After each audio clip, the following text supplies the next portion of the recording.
Speaker Ayyanna పాత్రుడును మర్యాదపూర్వకంగా కలిసిన TDP నూతన నాయకులు. వైఎస్ఆర్ కాంగ్రెస్ పార్టీ నుంచి ఇటీవల తెలుగుదేశం పార్టీలో చేరిన పలువురు ముఖ్య నాయకులు బుధవారం నాడు ఆంధ్రప్రదేశ్ శాసనసభ స్పీకర్ చింతకాయల అయ్యన్న పాత్రుడును మర్యాదపూర్వకంగా కలిశారు. స్పీకర్ ని కలిసిన వారిలో మున్సిపల్ మాజీ చైర్మన్ కౌన్సిలర్ శ్రీమతి ఆదిలక్ష్మి, మాజీ వైస్ చైర్మన్ కౌన్సిలర్ గొలుసు నరసింహమూర్తి, వైసీపీ సీనియర్ నాయకులు జి నాగేశ్వరరావు, జిఎన్ఆర్ ఉన్నారు. వారు తెలుగుదేశం పార్టీలో చేరిన సమయంలో స్పీకర్ అయ్యన్న పాత్రుడు లండన్ పర్యటనలో ఉండటం వలన అప్పుడు ఆయనను కలుసుకోలేకపోయారు. ఈ నేపథ్యంలో స్పీకర్ పర్యటన ముగించుకుని తిరిగి వచ్చిన అనంతరం బుధవారం వారంతా వచ్చి ఆయనను మర్యాదపూర్వకంగా కలుసుకున్నారు. ఈ సందర్భంగా స్పీకర్ అయ్యన్న పాత్రుడు మాట్లాడుతూ పార్టీలోకి నూతనంగా చేరిన నాయకులను సాదరంగా ఆహ్వానిస్తున్నట్లు తెలిపారు. నర్సీపట్నం అభివృద్ధి ధ్యేయంగా అందరం కలిసి పనిచేద్దామని, నర్సీపట్నం మున్సిపాలిటీ అభివృద్ధి తనకు ముఖ్యమని స్పీకర్ అయ్యన్న పాత్రుడు ఈ సందర్భంగా అన్నారు. ఈ కార్యక్రమంలో స్పీకర్ సతీమణి కౌన్సిలర్ చింతకాయల పద్మావతి, టీడీపీ రాష్ట్ర ప్రధాన కార్యదర్శి చింతకాయల విజయ్ మరియు టీడీపీ కౌన్సిలర్లు పాల్గొన్నారు. వ్యాప్తంగా కూడా చంద్రబాబు నాయుడు గారి దృష్టికి కూడా ఆ రోజు వెళ్ళడం జరిగింది. 9th రోజు 9వ తారీఖుని కార్యక్రమం జరిగినప్పుడు అయ్యన్న పాత్రుడు గారు లండన్లో ఉన్నారు. అలాంటి సమయంలో మనకి పార్టీ మీద ఇష్టపూర్వకంగా అభివృద్ధి కోసం ఒక జయంగా ఈరోజు నరసింహమూర్తి గారు కానీ, జిఎన్ఆర్ గారు కానీ, ఆదిలక్ష్మి గారు, మిగతా సభ్యులందరూ కూడా వాళ్ళ మీద నమ్మకంతో, అయ్యన్న పాత్రుడు గారి నాయకత్వం మీద నమ్మకంతో ఈరోజు వెళ్ళడం జరిగింది. అందుకు వాళ్ళందరూ వచ్చి జాయిన్ అయ్యి ఆ రోజు ప్రతి ఒక్కరు కూడా అందరి సమక్షంలోని, టౌన్లో ఉన్న పెద్ద నాయకుల సమక్షంలోని జాయిన్ అయ్యి టీడీపీ మీద ఒక నమ్మకంతో ముందుకెళ్తున్నాం అని చెప్పి ఆ రోజు చెప్పడం జరిగింది. జిఎన్ఆర్ గారు కూడా ఆ రోజు ఉద్రిక్తమైన స్పీచ్ కూడా ఇచ్చి ఎంతో మంచి మాటలు కూడా ఆ రోజు చెప్పడం జరిగింది.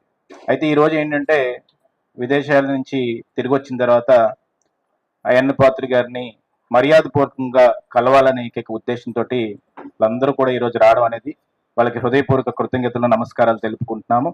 ఇదే నాయకత్వంలో పటిష్టంగా వాళ్ళ నాయకత్వ విలువల గురించి అందరికీ తెలిసిన విషయమే. ఎప్పుడు కూడా ఏ రోజు కూడా కాంట్రవర్షియల్గా వెళ్ళే వ్యక్తులు కాదు.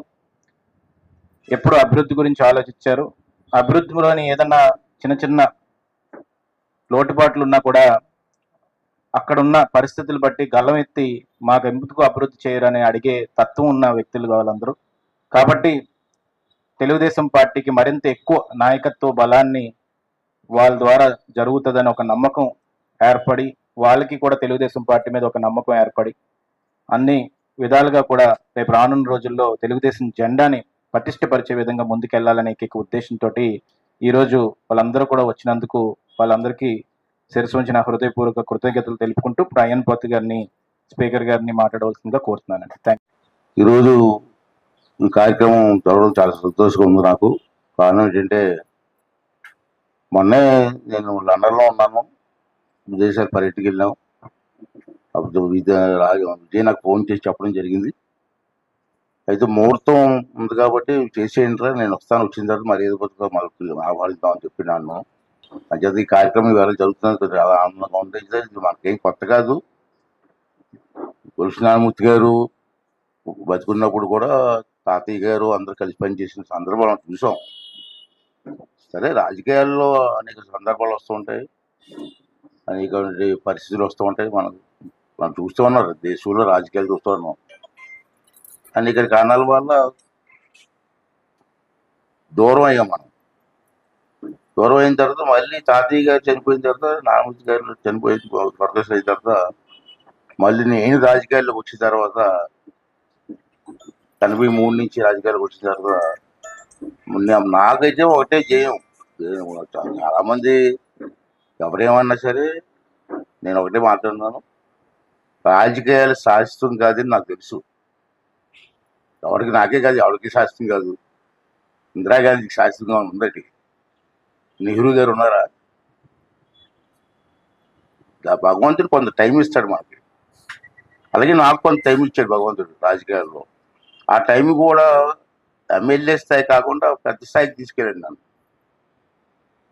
నా దృష్టి అంతా ఒకటే, రాజకీయాలు శాస్త్రం కాదని నాకు తెలుసు, పర్మనెంట్గా ఉండవని. ఇందిరాగాంధీ లాంటి వాళ్ళు మా నాయకులు చూసాం, వాళ్ళు చూసి నేర్చుకున్నాం కూడా. అంచేది మనం ఉన్న టైంలో డెవలప్మెంట్ జరగాలి. మనం ఇప్పుడెప్పుడు పోతాం, పోయిన తర్వాత పలానా టైంలో ఈ కార్యక్రమం జరిగిందని చెప్పుకునే పరిస్థితి రావాలి. లేదా జనం ఆదరిస్తారా అని తర్వాత సంగతి. నేను ఇప్పుడు అది ఆలోచించున్నాను.